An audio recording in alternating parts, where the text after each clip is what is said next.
Ang intense ng mga kaganapan ngayon sa abot kamay na pangarap sapagkat sa wakas nga ay maililigtas na si Don Pepe sa kamay ni Moira at ng mga tauhan nito. Dito nga ay matagumpay na napuntahan ng mga pulis ang hideout nila Moira at naitakas nila ang kawawang si Don Pepe. Samantala ay makakakuha nga agad ng tip si Police Officer Gonzaga kung saan nagtatago si Moira at ang mga tauhan nito. Kaya naman ay agad niyang sasabihin kay Doc Robert at Giselle na nakahanda na nga daw ang mga tauhan niya para lusubin ang hideout nila Moira. Sa kabilang banda naman matapos ngang makauwi ni Zoe sa kanilang hotel, ay isasagawa naman agad nila Moira at Balahaja ang plano nilang pagpatay kay Don Pepe. Nanginginig na tatanungin naman ni Don Pepe sila Moira kung saan siya nito dadalhin, at sasagutin naman siya ng bruhang si Moira na dadalhin nga daw siya nito sa impyerno. Subalit sa huling pagkakataon naman ay makikiusap si Don Pepe sa kanila, at hihiling nga ito kay Moira na bago daw siya nito patayin.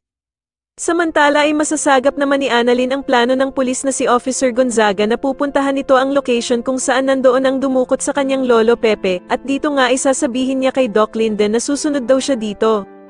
Kaya naman ay alalang-alala na naman tuloy si Doc Linden sa balak ni Annalyn at sasabihin nga nito na wag na lamang daw siyang makisali dito at hayaan na lang ito sa mga pulis.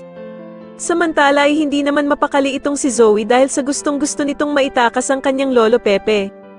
Pero dahil nga sa bantay sarado siya ng mga tauhan ni Moira, ay palihim na bibigyan na lamang niya si Don Pepe ng panturok upang mawala ng malay ang matuturukan niya nito.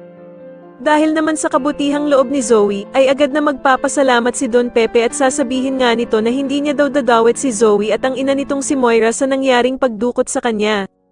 Sa tingin niyo magtagumpay naman kaya ang gagawing pagligtas ng pulis kay Don Pepe at dito na nga kaya talaga siya tuluyang makatakas, mas lalo na nga talagang nagiging exciting ang mga susunod na kaganapan kaya naman ay mas lalo pa nating abangan ang mas lalong gumigandang abot kamay na pangarap. Maraming salamat po sa inyong panonood at sana po ay masubscribe niyo ako. Maraming salamat po.